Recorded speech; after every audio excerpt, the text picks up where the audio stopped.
El diccionario de la Real Academia Española define la palabra pez como vertebrado acuático de respiración branquial, generalmente con extremidades en forma de aleta, aptas para la locomoción y sustentación en el agua.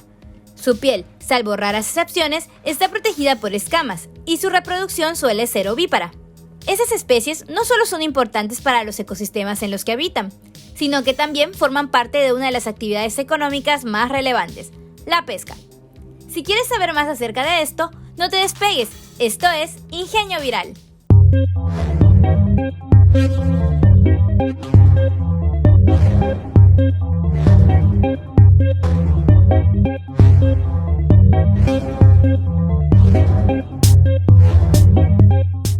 Hola ingeniosos, yo soy Ainara Herrera y en este episodio vamos a hablar de los peces y la pesca.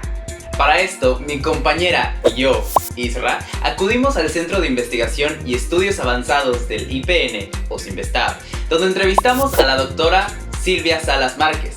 Escuchemos lo que tiene para decirnos sobre las principales características de los peces como especie animal. Bueno, en particular es difícil caracterizar o clasificar a los peces porque hay diferentes formas de clasificación. Sí, pueden ser peces de agua dulce o peces de agua salada, pueden ser peces que se distribuyen en zonas tropicales o zonas frías, o pueden ser peces que, de acuerdo a sus características físicas, los dividen en peces óseos o peces cartilaginosos. Los peces óseos son los que tienen un esqueleto duro y los cartilaginosos es que su estructura de soporte es cartílago, como los tiburones. Entonces, las características de los peces pues van a depender del medio en el que habitan. Entonces pueden adaptarse a diferentes medios y sus estructuras físicas se adaptan, ¿no? Tenemos peces planos, tenemos peces que el típico globo, que es más redondo. Entonces la forma de los peces va a depender de dónde habiten y cómo viven. Víctor Hugo Ruiz, en su obra Peces, generalidades sobre su biología y su clasificación, nos explica cómo la forma de los peces está relacionada con su estilo de vida. Y aunque la mayoría de los peces son fusiformes e hidrodinámicos, existen otros tipos de formas como la aniliforme, filiforme, la unicular y la pez globo, entre otras. De igual forma, los peces poseen, además de unos ojos, un oído interno y unos sentidos bien desarrollados, una línea lateral que les permite detectar movimientos y vibraciones en el agua. Así, les ayuda a evitar colisiones o depredadores. Para respirar, esta especie requiere de oxígeno, el cual es tomado directamente del agua a través de las branquias.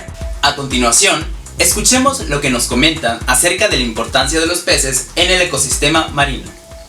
Pues los peces son parte de todo ese ecosistema y son parte de la cadena trófica que llamamos, es decir, en el mar y también en la tierra, unos animales se alimentan de otros y así sucesivamente, y hay todo un sistema que se mantiene balanceado. Entonces tenemos peces que son carnívoros, se alimentan de otros peces o de algunos crustáceos, hay peces herbívoros que se alimentan de plantas, hay algunos que le llamamos forrajeros que se alimentan en el fondo. Entonces cada uno de esos juega un papel en el ecosistema, y para que el ecosistema tenga un balance, todos ellos deben tener también una cierta distribución y abundancia para mantener ese ecosistema en equilibrio. Alimentación de los peces. La alimentación de los peces varía según la especie. Algunos de ellos son depredadores, otros carroñeros, otros son herbívoros y otros más omnívoros. Cuando los huevos de los peces eclosionan, estos se alimentan de las reservas del saco vitelino hasta consumirlo completamente. Este proceso dura algunos días, en lo que el tubo digestivo termina de formarse y el pez puede realizar su primera comida, consistente en pequeñas algas y animales del plancton. Si bien la mayoría de los peces cambian sus hábitos a lo largo de su desarrollo, algunos siguen alimentándose del plancton durante toda su vida. De igual manera, las algas, semillas, frutas e insectos pequeños forman parte de la dieta de peces costeros. En el caso de los peces litorales, su alimentación consiste no solo en algas, sino también en sustrato rocoso y pequeños crustáceos. Por último, algunos peces de mar abierto se alimentan exclusivamente de algas, mientras que otros son completamente carnívoros u omnívoros. Como vimos, los peces son esenciales para el ecosistema, esto sin importar en dónde se ubiquen, ya que forman parte de la cadena trófica. Además, no importa si son carnívoros, herbívoros u omnívoros. Además, la gran mayoría, sin importar en qué etapa del desarrollo de su vida se encuentren, suelen alimentarse de algas o plancton. Por el momento, debemos irnos a una breve pausa comercial. En unos momentos regresamos a esto que es Ingenio Viral.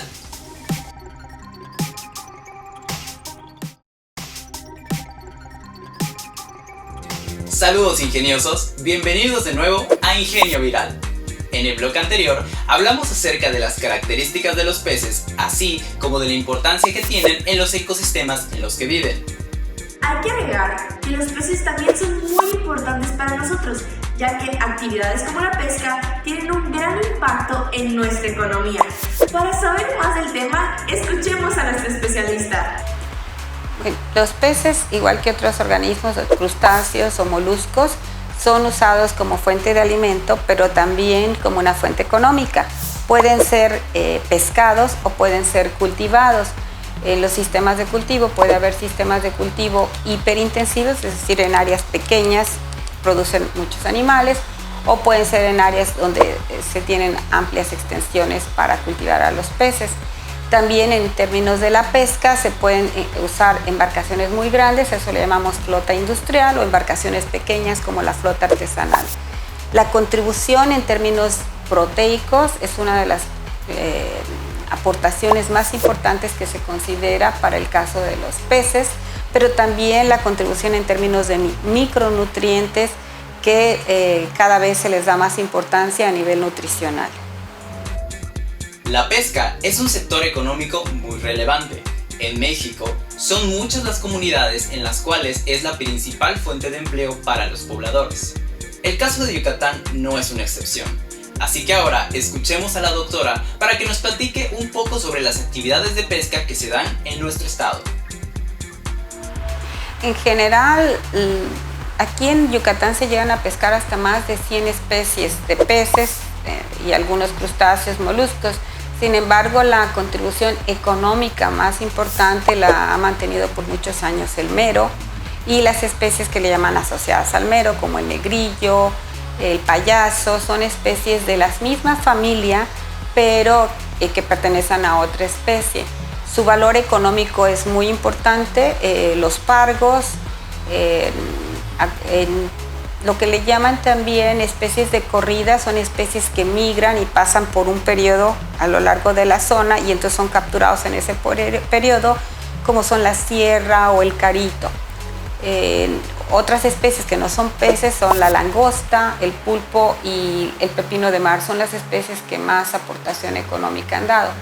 Sin embargo, a nivel local, también especies como el chacchí o canané, son especies que se capturan, que se venden localmente y que se consumen también mucho localmente. Hay que resaltar que existen especies que son mucho más importantes para nuestra economía que otras, pero esto se debe a que las incluimos en nuestra alimentación diaria. ¿Pero ustedes sabían que hay especies que está prohibida su extracción? ¿A qué se deberá esto? Vayamos a ver lo que nos comentan al respecto. La pesca legal es cuando se pesca cumpliendo con las normas. Tenemos temporadas de veda, que son un periodo en el que se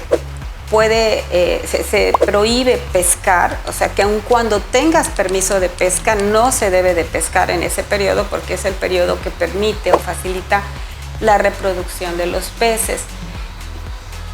Entonces es ilegal pescar organismos que están prohibidos, como la cacerolita de mar, que es una especie que está totalmente vedada, o el caracol o la tortuga, pero también es prohibido pescar especies que legalmente son parte de una pesquería, pero si se pescan en periodo de veda, entonces se está cometiendo una actividad ilegal. Cuando hablamos de pesca ilegal, no solo nos referimos a que pescar determinadas especies va contra las leyes, también cuando los buques pesqueros se encuentran en territorios sin permiso específico de algún estado. Estas regulaciones, además de hacer referencia a los territorios propios de una nación, también consideran los periodos específicos en los que se pueden realizar las actividades pesqueras. Para saber más de esto, la doctora nos platicará un poco más al regresar de la pausa comercial. No olvides que puedes encontrarnos en Facebook como Si es Yucatán y en YouTube como Ingenio Viral con doble N. No te despegues, que en un momento regresamos a Ingenio Viral.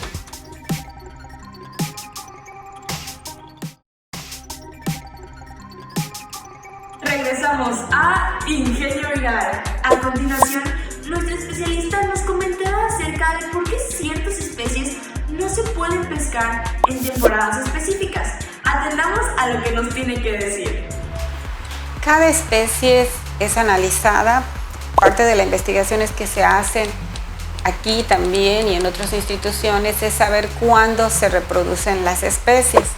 La temporada de veda protege el periodo en el que esas especies se reproducen. Es para favorecer que las poblaciones se puedan reproducir y generen más reclutas y esos puedan contribuir al mantenimiento de la población y finalmente a la pesquería, porque se está manteniendo una producción de reclutas, de organismos juveniles que van a contribuir a la población posteriormente. Las especies, no todas las especies que se capturan aquí tienen estudios básicos como para conocer sus periodos de reproducción y definir vedas. Actualmente el mero es una de las que tiene veda, que está dada entre febrero y marzo. El pulpo tiene también su periodo de veda, que es de enero a julio. La langosta, que tiene un periodo de veda de enero a junio. Entonces, ese periodo de veda podríamos decir que es un periodo de descanso, en que la población no recibe una presión de pesca, en que no es explotada. Reproducción de los peces. Existen 3 patrones reproductivos en los peces: los vivíparos, los ovovivíparos y los ovíparos. Los vivíparos son aquellos cuyas crías son paridas ya completamente formadas. Los machos de estas especies tienen una modificación en sus aletas ventrales en forma de órgano copulador, que es utilizada para transferir los espermatozoides en la fertilización interna. Algunos ejemplos de peces vivíparos son los tiburones o las rayas.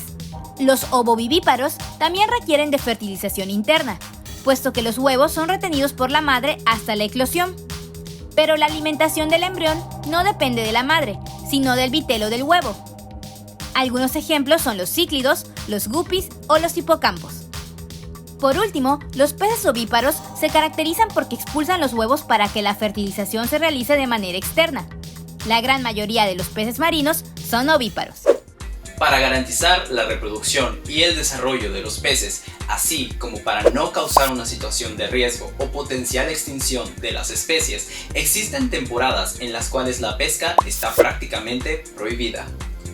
Ahora, la doctora Silvia nos hablará acerca de qué son los recursos pesqueros y cuál es su utilidad. Bueno, los recursos pesqueros son precisamente aquellos que pueden ser susceptibles de ser pescados y que generan una biomasa, que se le dice en términos técnicos una biomasa excedente. O sea, los organismos se van a morir por razones naturales, pero nosotros podemos pescar una proporción pequeña de esa población sin afectar sus procesos reproductivos, entonces estamos tomando esa biomasa excedente, que de otra manera va a morir por causas naturales. Entonces, los recursos pesqueros son todos aquellos que son susceptibles de ser pescados y pues en realidad uno podría decir que todos son susceptibles de ser pescados, pero ya para que formalmente sean capturados y se tengan permisos de pesca tienen que contarse con estudios para conocer cómo está la población antes de que puedan ser explotados. Para finalizar con el programa de hoy, nuestra especialista nos compartió acerca de un concepto muy interesante llamado pesquería artesanal. ¡Vayamos a verlo! Bueno, es un concepto complejo. Aquí localmente o incluso en el país hablamos de pesquerías ribereñas. Y ribereñas es porque están en zonas someras. Una pesquería artesanal puede ser desde aquella que van con un cayuco o incluso aquellas que tienen un motor y una cabina pequeña y pueden viajar hasta 2 o 3 días de pesca. La pesquería artesanal tiene limitaciones de autonomía, decimos. Es que tan lejos se puede ir y que tanto tiempo puede operar con las capacidades que tiene. Estas pesquerías artesanales a nivel mundial son muy importantes porque son una fuente de empleo para las poblaciones locales y también son las que capturan pues múltiples especies que se pueden vender comercialmente. A veces se cree que las pesquerías artesanales solamente son aquellas que son de subsistencia, pero no, también incluye flota pesquera comercial, como la que tenemos aquí, y que no solamente captura especies de bajo valor, pero puede capturar especies de alto valor como el pepino o la langosta. La pesca artesanal, como nos comentaron, utiliza técnicas tradicionales en pequeños barcos y en zonas costeras. Esta actividad económica es practicada ampliamente en los puertos de nuestro estado, por lo cual representa una de las principales fuentes de empleo para los pobladores de estas zonas. Bueno, ingeniosos, ha llegado el momento de concluir con el episodio de hoy. Recuerden que yo soy Ainara Herrera. Y yo soy Isra, y nos vemos en el siguiente episodio de Ingenio Viral.